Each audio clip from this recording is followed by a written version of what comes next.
Die Pflanzenfreunde bekommen nicht genug von ihr. Der Pulsatilla vulgaris, auch bekannt als Küchenschelle. Eine sehr seltene Pflanze, die vom Aussterben bedroht ist. Ein Ort, wo sie noch wächst, ist das Gebiet Geweslig, an dem Hang über Wieslikhofen. Und das schon seit tausenden Jahren. Das ist eine Pflanze, die eigentlich ursprünglich aus dem alpinen Raum kommt. Und die hat einfach nach der letzten Eiszeit an diesen sonnigen Hängen, wo es trocken ist und andere Pflanzen weniger schnell wachsen können, die können bleiben und weiter existieren. Die Blume kann bis zu 80 Jahre alt werden.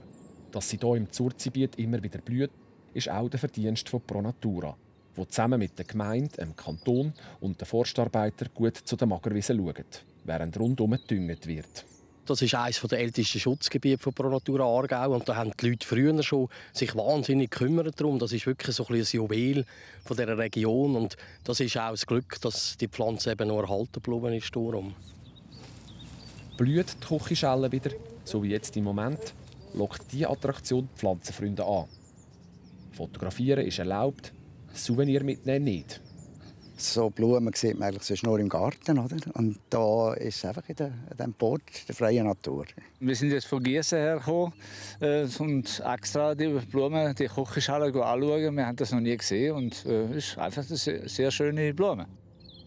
So wie am Hang mit der Küchenschelle hat sie in der Region bis vor 100 Jahren fast überall ausgesehen. Mit dem kleinen Fleckchen Wiese ist ein Stück Vergangenheit erhalten geblieben.